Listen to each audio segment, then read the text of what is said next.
आइए दोस्तों, पाइथन में पार्ट 15 देख लेते हैं। इसमें हम नेस्टेड इफ देखेंगे दोस्तों। नेस्टेड इफ क्या होता है दोस्तों? इफ के अंदर इफ स्टेटमेंट लगाते हैं, उसी को हम नेस्टेड इफ कहते हैं दोस्तों। चलिए स्टार्ट करते हैं। देखिए यहाँ पे मैंने एक कोड लिखा है। मैंने लिखा है if 5 is greater than colon, तो प्रिंट कर दो ग्रेटर, और फिर प्रिंट कर दो 5 इज ग्रेटर देन 2। अब देखिए इसके बाद मैंने एक इफ और लगाया है। इफ 6 इज ग्रेटर, तो प्रिंट कर दो 6 इज ग्रेटर देन 2। और लास्ट में हमने एक वो दिया है रेस्ट ऑफ द कोड। ठीक है दोस्तों, और अब हम इसे रन करेंगे दोस्तों। और जैसे ही हम इसको रन करते हैं तो देखिए ये क्या करेगा। देखिए पहली कंडीशन हमारी सही है तो ये कोड चला, फिर दूसरी भी सही है तो ये दूसरा भी चला, तो इसने हमें हमारा आंसर दे दिया। जो पहला प्रिंट है उससे इसने ग्रेटर दिया है,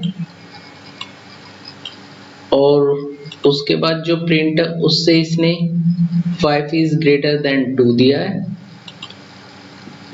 और जो सेकंड स्टेटमेंट आई तो उसने चेक करा क्या ये सच है, मतलब ये ठीक स्टेटमेंट है। उसके बाद इसने इसको प्रिंट करा दिया। अगर ठीक है तो ये रन करेगा कोड, तो इसने फिर इसको रन कराया प्रिंट को यहाँ पे, तो इसने हमें दिया 6 इज ग्रेटर देन 2। और लास्ट में हमने दोस्तों रेस्ट ऑफ द कोड लिखा है, वो प्रिंट होके आ गया। और इसमें हमेशा दोस्तों इफ और इफ के बीच में ये जो खाली स्पेस है इसे इंडेंट बोलते हैं, तो इसका ध्यान रखना। ये फॉर हमारे जो अंडरस्कोप होते हैं उनके बराबर होता है ये स्पेस। ठीक है, चलिए अब नेक्स्ट देखते हैं। इसको हम रन कराते हैं दोस्तों, फिर बताते हैं। तो देखिए इसने जब ये कोड रन करा तो देखिए 5 इज ग्रेटर देन 2, तो ये सही है दोस्तों। इसको रन करा, इसको इसने प्रिंट कर दिया। लेकिन जब ये नीचे आया, नीचे वाले पे आया, तो यहाँ पे देखा कि ये तो रॉन्ग कंडीशन है, क्योंकि 2 तो 6 से बड़ा होता नहीं है, तो इसलिए इसने इसको रन नहीं किया, इसको नहीं चलाया, और हमें लास्ट में रेस्ट ऑफ द कोड दे दिया है। देखिए ये रहा। ठीक है दोस्तों, अब आपको समझ में आ रहा होगा थोड़ा थोड़ा। चलिए एक और देखते हैं। अब देखिए इसमें पहले हम इसे रन करते हैं दोस्तों। तो देखिए इसने हमें रेस्ट ऑफ द कोड दिया है। क्यों दिया? क्योंकि हमारी पहली कंडीशन जो है वो गलत हो गई है, और जो दूसरी कंडीशन है वो सही है। जब पहली ही गलत है तो कोड नहीं चलेगा दोस्तों। ठीक है, इसलिए इसने रेस्ट ऑफ द कोड दे दिया है। अब इसका एक और एग्जांपल देख लेते हैं दोस्तों। अब देखिए दोस्तों, अब यहाँ पे क्या है, ऊपर वाले में तो दोनों ही मतलब पहली गलत थी और दूसरी सही थी, लेकिन अब मैंने दोनों ही यहाँ पे गलत लिए हैं।